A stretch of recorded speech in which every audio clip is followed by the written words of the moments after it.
আজই ডাউনলোড করুন আর এনজয় করুন আপনার পছন্দের শো। আমি যখন এখানে এসেছিলাম তখন এখানে আর্য স্যার ছিলেন না, আর আগুনটা তখনই লেগেছে।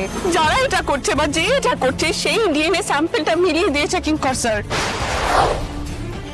এটা পুরোটা আপনার প্ল্যান, তাই তো? আপনি আমাকে এরকম ভাবে বাইরে নিয়ে এলেন। এছাড়া অন্য কোনো উপায় ছিল না তোমাকে থানা থেকে বার করার? কিন্তু এটা ভুল, বেআইনি কাজ করেছেন আপনি। আর অপর্ণা, তুমি যদি নির্দোষ হয়ে থাকো তাহলে কিন্তু আর্য হয়তো কোথাও একটা আছে, খুব বিপদের মধ্যে রয়েছে। আর আমার মনে বলছে তুমি একমাত্র পাবে আমাকে আর্যর কাছে পৌঁছে দিতে। ভেবেছি আমি লকআপে বসে বসে বারবার এই একটাই কথা ভাবছিলাম, কোথায় থাকতে পারে মানুষটা, কিন্তু আমি কোথায় খুঁজবো আমি কিছুতেই কিছু বুঝে উঠতে পারছি না। তুমি শুধু একটু ভাবো, নিজের উপর ভরসা রাখো, একটু ভাবো অপর্ণা, কোথায় আর্যকে খুঁজে পাবো? জানেন কিঙ্কর স্যার, এত কিছুর মধ্যেও না আমার মন বারবার করে বলছে আর্য স্যারের কিন্তু চরম কোনো ক্ষতি হয়নি। আমার আর্য স্যার আছে, কিন্তু কোথায় আছে? এই বাগান বাড়িতে কি কি হয়েছিল সেদিনকে আমাকে পরিষ্কার সবটা বলবে, কোনো কিছু বাদ দেবে না, সবটা বলবে। বলো কি হয়েছিল, বলো। এই বাড়িতে আমি যখন এসেছিলাম তখন আমি আর্য স্যারকে দেখতে পাইনি, কিন্তু স্যার কি এখনো আসেননি? ওনার গাড়ি তো কোথাও দেখতে পেলাম না, বাইরেও দেখলাম না। তারপর দেখি আমার আর আর্য স্যারের নাম ফুল দিয়ে লেখা, খুব সুন্দর করে সাজানো ছিল। আর আমার দেখেই মনে হয়েছিল ওটা আর্য স্যার করেছেন। আর্য স্যার ছাড়া কি ওরকম সুন্দর করে সাজাবেন? ফুল দিয়ে সাজানো লেখা ছিল তোমাদের নাম?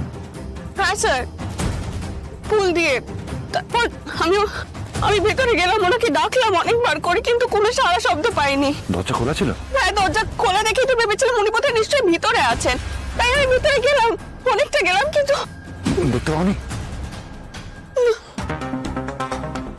তাহলে এমনটা হতে পারে আর্য এখানে এসেছিল, তারপর সে চলে যায়, তারপরে অন্য কেউ এসে এগুলো করেছে। অন্য কেউ? হ্যাঁ, কারণ সে জানতো আর্য থাকলে সে এই কাজটা করতে পারতো না, যা আবার আর্যর অ্যাবসেন্সে হয়েছে। আচ্ছা কিঙ্কর স্যার, এরকমও তো হতে পারে যে এখানে এসেছিল সেই আর্য স্যারের ক্ষতি করার চেষ্টা করেছে।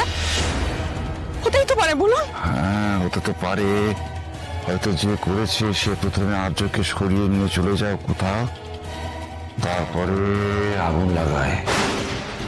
কিন্তু একটা হিসেব মিলছে না অপর্ণা, সেটা হচ্ছে যে আর্য যদি এখানে না থাকে তাহলে ওই ডেড বডিটা, ওর সঙ্গে আর্য ডিএনএ, এইসব মিলছে কি করে? এই হিসেবটা কিঙ্কর স্যার, আমি এখনো জোর দিয়ে বলতে পারি আমি যখন এখানে এসেছিলাম তখন এখানে আর্য স্যার ছিলেন না, আর আগুনটা তখনই লেগেছে। এই সবকটা একটা ষড়যন্ত্র, একটা খেলা। কে করছে, কারা করছে আমি কিচ্ছু জানি না, কিন্তু যারা এটা করছে বা যে এটা করছে সেই ডিএনএ স্যাম্পলটা মিলিয়ে দিয়েছে কিঙ্কর স্যার।